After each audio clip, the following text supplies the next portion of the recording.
मेरी भाभी रोज मुझसे 2 किलो मसूर की दाल मंगवा दी थी, मगर उस वक्त में बहुत हैरान हो जाती है। मेरी भाभी उस दाल को बिना पकाए ही अपने बेडरूम में ले जाती है और जब बाहर निकलती है तो वो लंगड़ा लंगड़ा कर चलती है और क्या ठेकेदार बहुत अच्छी थी। उस दिन भाभी का राज जानने के लिए मैंने अपनी छोटी बहन को भाभी के कमरे में छुपा दिया। कुछ देर बाद जब बहन लंगड़ा दी हुई बाहर निकली तो मेरी जान ही निकल गई। आजकल भाभी ने मुझसे 2 किलो मसूर की दाल मंगवाई थी। मैं जैसे ही वह दाल लेकर घर पहुंची तो भाभी ने थैला मुझसे ले लिया और अपने कमरे में चली गई। वो हक्का बक्का रह गए, क्या हुआ? अभी आधा घंटा ही हुआ होगा कि मेरे भैया ऑफिस से जल्दी घर आ गए थे। उनकी तबीयत खराब थी और मैं अपने कमरे में ही बैठी थी। भैया को देखकर मैं जल उनके पास आ गई थी। मुझे उनकी चिंता सताने लगी थी, मगर वह बोले, थोड़ी देर आराम करूंगा तो ठीक हो जाऊंगा। फिर उन्होंने अपने कमरे में जाने के लिए दरवाजा खोलने की कोशिश की। दरवाजा अंदर से बंद था। भैया को कुछ शक हुआ तो भैया ने दरवाजा पीट डाला, मगर कमलेश तो भाभी की कोई आवाज ही नहीं आ रही थी। भाई और है और दरवाजा अंदर से क्यों बंद है? मैं घबरा गई और बोली, भैया भाभी तो कमरे में ही है, शायद उनकी आंख लग गई होगी, हो सकता है भाभी आराम कर रही हूँ। भाई ने जोर जोर से दरवाजा बजा या फिर बोले, शीतल दरवाजा खोलो जल्दी करो, लेकिन भाभी ने कोई आवाज नहीं दी है। भैया का हाथ पकड़कर उन्हें बाहर बरामदे में लेकर आ गई और बोली, आप यहाँ बैठ जाइए, मैं दरवाजा खुल जाती हूँ। अब मैंने जोर जोर से दरवाजा पीटना शुरू कर दिया और साथ ही साथ कहती रही कि भाभी दरवाजा खोल दो, भैया आराम करने के लिए घर आए हैं, उनकी तबीयत कुछ ठीक नहीं है। लेकिन अंदर इतनी शांति थी कि कोई हलचल हो रही थी। मैं भैया के पास आकर बैठ गई। उनका चेहरा गुस्से से लाल हो रहा था। मैं बोली, भैया आप मेरे कमरे में आराम कर लीजिए। हो है, भाभी सो गई हूँ, निशा भी तो सो ही रही है ना। भैया नैना में सिर हिला दिया और मुझसे बोले कि तुम यहाँ से जाओ, तुम भी आराम कर लो। लेकिन मैं भैया के पास ही बैठी रही। तभी भैया के कमरे का दरवाजा खुला और भाभी लंगड़ाते हुए बाहर निकलने लगी। भैया एकदम गुस्से से उठे और भाभी पर चिल्लाते हुए बोले, कमरा अंदर से बंद क्यों था? तुम नहीं जानती क्या मैं अपने 2 मासूम बहनें तुम्हारे हवाले करके काम के लिए बाहर जाता हूँ? तुम तो है रोशनी यही सब करती होगी। तुमने मेरी बहनों को अपना समझा ही नहीं है। मैं खुद 18 साल के कम उम्र और डरपोक से लड़की थी। भैया के उसे को देखकर मैं खुद ही डर गई थी, मगर फिर भी मैं आगे बढ़ी और बोली, भैया आप गलत सोच रहे हैं। भाभी ने कभी हमको पराया नहीं समझा। वह माँ की तरह हम दोनों का ख्याल करती हैं। शायद आज भाभी की तबीयत खराब हो इसलिए वह सो गई होंगी। मेरी बात सुनकर भैया ने मेरे सिर पर हाथ फेरा और खुद कमरे में चले गए। भाभी की आंखों में आंसू आ गए थे और उन्होंने मुझे गले लगा लिया था। वह बोली, शुक्रिया स्नेहा। मैंने कहा, शुक्रिया को मारो गोली, जल्दी चलो, भाभी किचन में चलकर दाल बनाते हैं। भाभी एक पल के लिए परेशान हो गई थी। वह बोली, स्नेहा दाल तो मैंने खा ली है, तुम अपने कमरे में जाकर पढ़ाई करो। भाभी लगड़ाते हुए किचन में चली गई थी।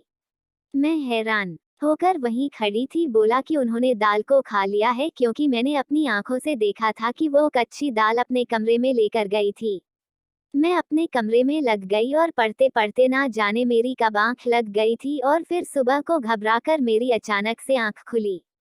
मेरे साथ साथ निशा भी जाग गई थी और अब हम दोनों किचन में जाकर भाभी की मदद करने लगे। आज भाभी भी मुझे बड़ी बेचैन सी और खोई सी लग रही थी। आराम से आराम से बातें कर रहे थे। मैंने ये सोचकर यह सब नजरअंदाज कर दिया था, ये सब मेरा वहम ही होगा। सुबह में जल्दी उठकर कॉलेज के लिए तैयार हो गई और भैया के साथ ही चली गई थी। वो ऑफिस जाते हुए मुझे भी अपने साथ लेकर जाया करते थे। मैं और निशा एक ही कॉलेज में एक साथ पढ़ते थे। उसके फर्स्ट ईयर के एग्जाम हो चुके थे, इसलिए उसके छुट्टियां चल रही थी, जबकि मैं सेकंड ईयर में थी और मेरे एग्जाम के लिए अभी 5 महीने बाकी थे। कॉलेज से घर आने के लिए मैं बस में सफ़र करती ही था। जैसे ही घर पहुंची तो मुझे लगा ही था जैसे भाभी मेरे इंतजार में ही बैठी होंगी। वह मुझे देखकर फौरन ही कहने लगी कि इस नेहा जल्दी और मुझे 2 किलो मसूर की दाल लाकर दे दो। फिर वह अपने कमरे से पैसे लेने के लिए चली गई थी। भाभी के जल्दी से मुंह हाथ धोकर के पास आ गई थी। शीतल भाभी से पैसे लेकर 2 किलो मसूर दाल लेकर आई थी। आज मैंने भाभी को थैला पकड़ते हुए कहा, भाभी आज प्लीज दाल चावल बना लीजिएगा। मेरी भाभी के चेहरे का रंग एक पल के लिए फीका पड़ गया था।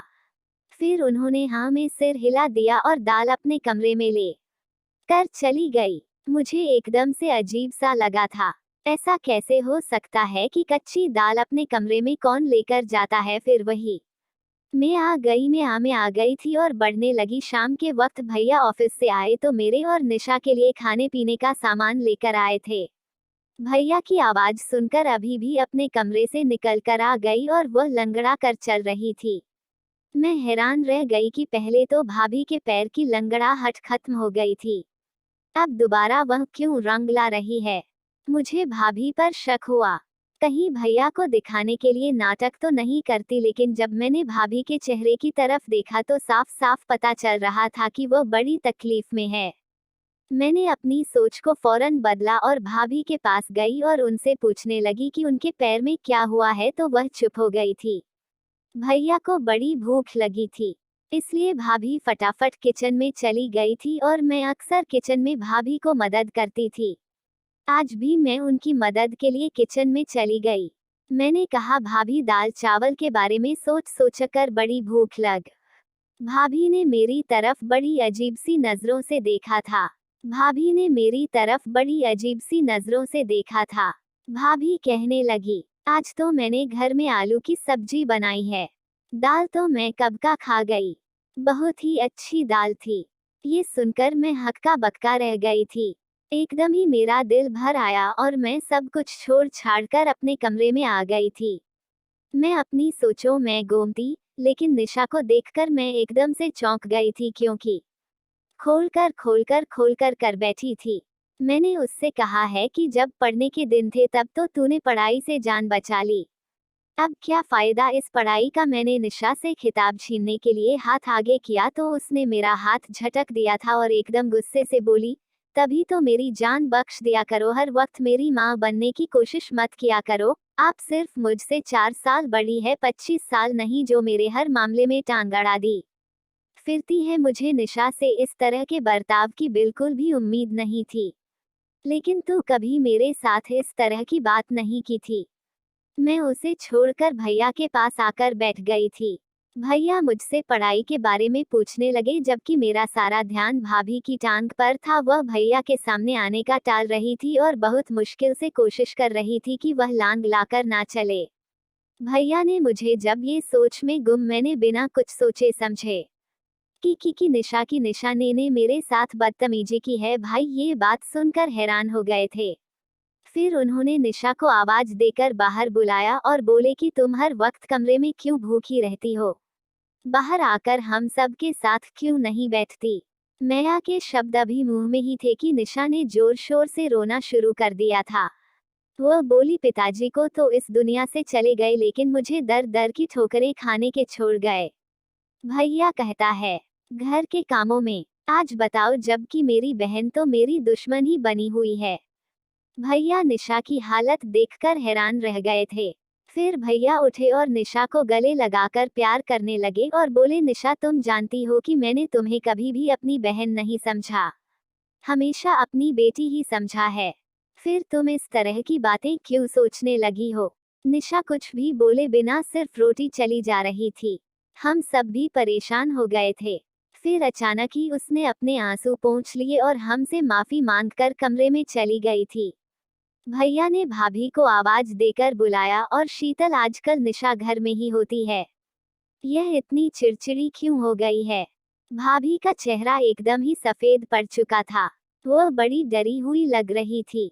वह बोली, सुनील, निशा हर वक्त कमरे में ही बैठी रहती है, इसलिए मैंने 1-2 बार उसे बोला था कि घर के कामकाज में थोड़ी मेरी मदद कर दिया करो, इस तरह से तुम बोर भी नहीं होगी। लगी बुरी लगी होगी या कुछ सोचने लगे थे, जबकि ना जाने मुझे ऐसा क्यों लगा जैसे शीतल भाभी हमसे कुछ छुपा रही थी। बात सिर्फ इतनी ही नहीं थी, कुछ न कुछ गड़बड़ तो जरूर थी।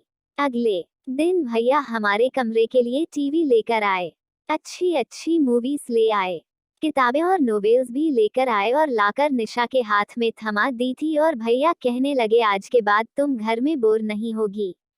फिर कैरम भाभी के हाथ में दे, इस स्नेहा कैरम खेल लिया करो। ये देखकर भाभी भी मुस्कुरा गई थी। मैं जब कमरे में आई तो निशा मुझे बड़ी जोश में लग रही थी, इसलिए हमें सारा दिन से मैं देख लिया करूंगी, तुम पढ़ाई में ध्यान लगा दी रहना। मेरा दिल भी ललचा गया था। भैया निशा के लिए तो बच्चों वाली फिल्में भी लेकर आए, पढ़ाई करती थी, एक दिन में पढ़ाई करती थी। एक दिन में पढ़ाई कर रही थी तब मैंने भाभी को अपने कमरे से निकलते हुए देखा। वह तेज तेज कदमों से चलती हुई छत पर चली गई थी। ना जाने इतनी रात को छत पर क्या करने गई थी। मैं तो बड़ी परेशान हो गई थी। रह गई थी तकरीबन 2 घंटा छत पर बिताकर गई थी। तकरीबन 2 घंटा छत पर बिताकर भाभी अपने कमरे में वापस चली गई थी। आखिर यह सब हो क्या रहा था। मैं इस पत्र में खुलती जा रही थी जबकि मेरा दिल पढ़ाई में नहीं लग रहा था। मैं कॉलेज से जैसे ही वापस आए तो भाभी ने और फिर से मुझे एक लिए भेज दिया था। मैं कपड़े बदलने कमरे में गई तो ये देखकर दंग रह गई है कि निशा फर्स्ट ईयर की किताबें फिर से पढ़ रही थी। मुझे से वह इस तरह चौंक गई थी और झट से वह किताब सहित कमरे से बाहर निकल गई थी। मैंने सोचा कि पहले भाभी के दाल ला देती हूँ, फिर निशा को तो बाद में देखूंगी। मैं दाल ले आई तो भाभी ने मुझसे पहले ले लिया और कोई भी बात किए बिना वह अपने कमरे में चली गई और से दरवाजा बंद करके कुंडली। मैंने सब कुछ नजरअंदाज किया और निशा की खबर लेने के लिए कमरे में गई तो वह मुझसे कहने लगी, स्नेहा तुम भाभी को ये रोज रोज दाल लाकर मत दिया करो। उसकी यह बात सुनकर मैं हैरान रह गई कि वह ऐसा क्यों कह रही है, तो मैंने इस पर हम पूछा, क्यों क्या हुआ। निशा जल्दी से उठकर वो मेरे पास आई और कान में मुझे ऐसी बात बोल दी कि मेरा सर चकराने लगा। मनीषा की बात चुटिला भी नहीं सकती थी क्योंकि वह सारा दिन घर में ही होती थी। उसे तो भाभी के हर काम के बराबर जानकारी होती थी। मैंने निशा को कसम देकर मना कर दिया कि वह फिलहाल इस बात को किसी से भी ना कहे। मैं खुद इस सारे मामले की तहकीकात करूंगी, फिर सच सामने आ जाने के बाद ही कुछ फैसला करेंगे। मैं पढ़ने बैठ गई तो निशा टेरेस पर चली गई थी। पढ़ाई में मेरा दिल बिल्कुल भी नहीं लग रहा था। मैं निशा और भाभी की वजह से बहुत परेशान थी। ये दोनों ही बड़े अजीब अजीब सी हरकत। सोचो अपनी अपनी सोचो। मैं गोमती तभी भाभी कमरे से बाहर निकल आए और वह लगाते हुए चल रही थी। मुझे दाल में कुछ काला लग रहा था। मैंने भाभी से कहा, भाभी दाल कहाँ गई, तो भाभी बोली कि वह तो मैंने खा ली। बड़ी अच्छी दाल थी। तो ये सुनकर मैं चुप हो गई और फिर भाभी लंगड़ा पर चलती हुई घर के काम कर रही थी। तब अचानक मुड़कर बोली, निशा कहाँ है। तो मैंने उन्हें बताया कि वह छत पर गई है। छत की तरफ जाने लगी थी। मैंने सिर झटक दिया और अपनी किताब उठा ली। ये दोनों तो पागल है, मुझे भी पागल कर देंगे। लेकिन मेरा दिल पढ़ाई में नहीं लग रहा था। भाभी को छत पर गए हुए बहुत देर हो गई थी। मैं भी उन दोनों के पीछे ही छत पर चली गई। सीढ़ियों पर चढ़ते हुए मैं भाभी की आवाज आसानी से सुन सकती थी। अभी निशा को बुरी तरह से डांट रही थी। निशा के रोने की आवाज भी आ रही थी। मेरा दिल अपनी बहन के लिए टूट सा गया था। मैं जैसे ही छत पर पहुंची तो भाभी मुझे देखकर डर गई थी। उन्होंने निशा को गले से लगाया और प्यार से बोली, कैरम नहीं खेलोगे। अपनी भाभी के साथ निशा ने भी अपने आंसू पोंछ दिए थे और जबरदस्ती मुस्कुराने की कोशिश कर रहे उन दोनों को हैरत से देख रही थी। मैंने निशा का हाथ पकड़ा और उसे खींचते हुए नीचे लेकर आ गई थी। उसे कमरे में लाकर मैंने, तुम्हें क्यों डांट रही थी। बोली नहीं तो भाभी मुझे क्यों डेटिंग की, बल्कि वह तो मुझसे बहुत प्यार करती है। मैं कुछ सोचकर चुप हो गई थी। मैंने कहा, निशा मुझे तुम्हारी मदद की जरूरत है। मैं भाभी का राज जानना चाहती हूँ। उस दिन तुमने जो मुझे बात बताई थी वो सिर्फ तुम्हारा वहम था, लेकिन मैं चाहती हूँ कि तुम मुझे असली सबूत लाकर कल जब मैं भाभी को दाल लाकर दूंगी देखना है कि वो दाल लंगड़ा कर क्यों चलने लगती है। मेरी बात सुनकर निशा एकदम से मुस्कुरा गई थी। वो बोली उसने मैं तुम्हारा साथ दूंगी। अगले दिन कॉलेज से वापस आते समय मैं अपने दिमाग में सारा प्लान फिट करके आई थी। घर पहुंची तो मैंने भाभी को मेरा इंतजार करते हुए पाया था। वो बोली स्नेहा जल्दी से दाल लाकर दे दो। मैं मुंह धोने के लिए कमरे में चली गई और निशा को भी समझा दिया कि जैसे ही भाभी को आवाज देकर मैं बुला लूंगी तो उनके कमरे में जाकर छुप जाना। उसने हाँ कह दिया था। मैंने भाभी को आवाज दी और कहा भाभी दाल महंगी हो गई है, थोड़े पैसे और देने पड़ेंगे। वो भी मुस्कुराकर बोली तो फिर क्या हुआ, मैं अभी लाकर देती हूँ। वैसे इतनी देर में निशा भाभी के कमरे में जाकर छुप गई थी। मैं दाल ले आई थी। भाभी ने खुशी खुशी कुदाल मुझसे ले ली और अपने कमरे में चली। बाहर बरामदे में बेचैन होकर रही थी पर चक्कर काट रही थी। 2 घंटे बाद भाभी के कमरे का दरवाजा खुला और वो लंगड़ाती हुई कमरे से बाहर आ गई थी। फिर भाभी किचन में चली गई तो निशा भी उनके कमरे से बाहर निकल आई। ये देखकर तो मैं दंग रह गई कि निशा भी आज लंगड़ा कर चल रही थी। मैंने निशा का हाथ पकड़ा और जल्दी से पूछा, निशा बताओ मुझे क्या मालूम हुआ। निशा बड़ी मैंने तो तुम्हें पहले ही छुप कर घर से निकलती है, मगर तुमने मेरी बात का यकीन ही नहीं किया था। वह खिड़की बहुत छोटी है, उससे निकलते वक्त पैर में चोट लग जाती है, इसलिए भाभी लंगड़ा कर चलती है। मैं भी उस खिड़की से निकलकर भाभी के पीछे जाना चाहती थी, मगर इस चोट की वजह से मैं वापस आ गई। मैंने निशा को कसम दी है कि वो भैया को इस बारे में कुछ भी ना बताएं।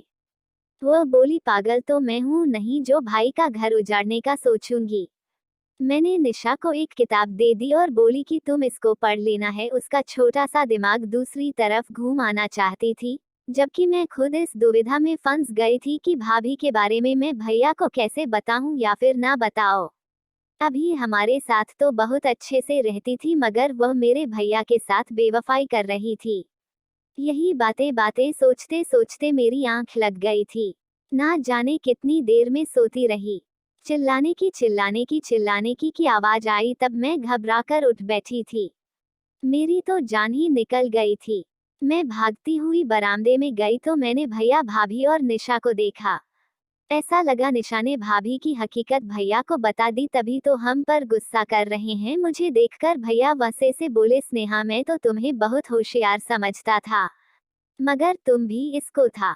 मैं जल्दी से आगे है गए थे तुम निशा से मुझे ये पता करके बता दो कि छत पर कौन था जो इससे मिलने के लिए आया था। मैं एकदम ही डर गई थी। मैं भैया से नामे सिर हिला दिया था। मैं भैया से कहने लगी, भैया हमारी निशा ऐसी नहीं है सर, और आपको कोई गलतफहमी हुई होगी। भाभी भी आगे बढ़कर बोली, सुनील आप बिना सबूत इतना गुस्सा ना करें, बच्ची है, सुधर जाएगी।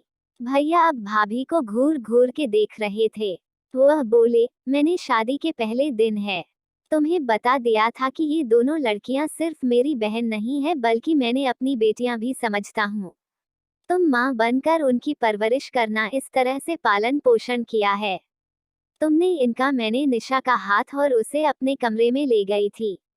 मैंने निशा से पूछा तो मुझे सब कुछ सच सच बता दो या फिर बात हुई क्या है। वह रोते दोनों उनके पति का घर उल्टा चली जाए, इसीलिए वह ये सब करके हमें हमारे भाई की नजरों में गिराना चाहती है। मैं बोली, तुम फिक्र ना करो, हमारे लिए गड्ढा खोदने वाले खुद ही उसमें गिर जाएगी। अगले दिन में भैया के साथ कॉलेज जाने लगी तो भैया बड़े खामोश थे। उनकी आंखों में गुस्सा साफ दिख रहा था। मैंने भैया से कहा, भैया आज आप ऑफिस से आधी छुट्टी लेकर मुझे कॉलेज से लेने के लिए आ जाएगा। मैं एक हकीकत आपके सामने रखना चाहती हूँ। चले गए थे, मगर यह उनकी मेहरबानी थी कि वो मुझे लेने के लिए आ गए थे। मैंने उनसे कहा कि वह घर से बाहर ही रहे जब तक मैं इशारा करके बुलाऊं, तभी बाय मैं जैसे ही घर गई, भाभी ने दाल का ऑर्डर दे दिया। थोड़ी देर बाद जब मैं दाल लेने बाहर निकली तो भैया आगे बढ़े और बोले, कहाँ जा रहे हो? मैंने कहा, बस आप चुप रहे, आज हकीकत आपके सामने आ जाएगी। मैं दाल लेकर घर चली गई तो भाभी ने मेरे हाथ से दाल का थैला ले लिया और कमरे में चली गई। इसी वक्त का इंतजार था। मैं जल्दी से घर से बाहर आई और भैया को अपने साथ घर ले कर गई। मैंने कहा, भैया आप अपने कमरे का दरवाजा खोलिए। भैया के पास एक कट्टर था जिसके जरिए से उन्होंने कमरे का दरवाजा खोल लिया था। जब हम अंदर दाखिल हुए तो भाभी अंदर कमरे में नहीं थी। उनके कमरे खुफिया खिड़की खुली हुई थी। भाई ने उस खिड़की से बाहर देखा तो उन्हें भाभी नजर आए। वह तेज तेज चलती हुई कहीं जा रही थी। भैया भी उस खिड़की से कूद गए थे जबकि मैं और निशा भी बड़ी मुश्किल से उस लड़के से उतर पाए थे।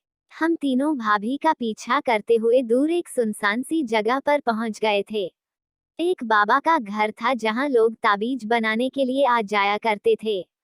तेज तेज चलते हुए अचानक जब भाभी ने पीछे मुड़कर देखा तो हम तीनों रंग फीका पड़ चुका था। भैया आगे बढ़े और भाभी का हाथ पकड़कर उन्हें घर ले आए थे। भैया के तेवर बड़े खतरनाक हो चुके थे। वह भाभी से बोले, शीतल आज मैंने अपनी आंखों से सब कुछ देख लिया है तो झूठ बोलने का कोई मतलब नहीं है। मुझे सच सच बता दो। तब भाभी बोली, सुनील भगवान जानता है, मैंने आपकी इन दोनों बहनों को अपने बेटियों की तरह ही समझा है, मगर इनकी वजह से आप मुझ पर शक करते कि मैं उनका ख्याल नहीं रखती। इनकी आप मुझे दो शब्द भी सुना देते थे तब मुझे ये बैन हो गया था। शायद आप मुझसे प्यार नहीं करते। ऐसा भी लगता था कि जैसे आप किसी और से मोहब्बत करते हैं और मुझे तलाक दे देंगे। मैंने अपनी बड़ी बहन से इसके बारे में बात की तो वह कहने लगी, एक साधु बाबा है जिनका मंत्र बहुत शक्तिशाली है, उसे पति मुट्ठी आप सबसे छुपकर उनके साधु बाबा ने कहा था कि पूरे 60 दिन तक 2 किलो मसूर की दाल पर मंत्र का प्रयोग करना है और वही दाल नहर करते हुए पूरे 25 दिन हो चुके थे। मैं आप दोनों के जाने के बाद उसी मंत्र का पाठ करती थी जिसकी वजह से निशा पर ध्यान न रख सके। मुझसे चूक हो गई। निशा अपने ही इलाके के आवारा लड़के कर बैठे और इनके दरमियां चुका। आधी रात को उठकर छत पर चली गई तब मुझे रवि का हाथ नजर आया। उसमें उसने निशा की बहुत तारीफ करी थी। मैंने वह त्रिशा को दिखाते हुए कहा कि मैं तुम्हारी हकीकत तुम्हारे भैया को बता दूंगी, इसलिए समय के रहते सुधर जाऊं। मगर निशा तुम मुझे चुकी थी कि 60 दिन बाद जो प्रक्रिया पूरी हो जाएगी और मेरी मन्नत भी इसके बाद में निशा से सख्ती से पेश आऊंगी। मगर ये व्रत पूरा होने से पहले ही आप मेरा राज जान चुके हैं। मैं आपसे माफी चाहती हूँ कि मैं नहीं चाहता ख्याल नहीं रख पाए। मैंने निशा की तरफ देखा तो वह शर्म के मारे सिर झुकाकर खड़ी थी। भैया ने आगे बढ़कर निशा के सिर पर हाथ रख दिया और बोले, बेटा अगर रवि अच्छा लड़का होता तो मैं उसकी शादी तुम्हारे साथ खुद करवा देता, मगर वो बहुत बुरा इंसान है, इलाके लड़की के ऊपर उसकी ना। निशा रोने लगी और बोली, भैया घर में सूनापन और अकेलापन था, इसकी वजह से मैं इस गलत राह पर चल बैठी, वरना मुझे रवि में कोई दिलचस्पी नहीं है। भैया मुस्कुरा दिए थे। उनके सर से भारी बोझ उतर गया था। फिर उन्होंने हम दोनों को कमरे में भेज दिया था। यकीन है ना भाभी की खबर लेने वाले थे। वह भाभी को हमारे सामने कभी नहीं डरते थे। मैंने कहा, भैया आप भाभी को कुछ मत कहना। रोते हुए हम दोनों बहनों के गले लग गए और एक बार फिर हमारे घर में प्यार का खुशनुमा माहौल बन चुका था। दोस्तों, उम्मीद करती हूँ आपको हमारी कहानी पसंद आई होगी। कहानी पसंद आई है तो वीडियो को लाइक करें। चैनल पढ़ना है तो चैनल को सब्सक्राइब करें और हाँ, नोटिफिकेशन बिल्कुल जरूर दबाएं ताकि अगली अपडेट सबसे पहले आप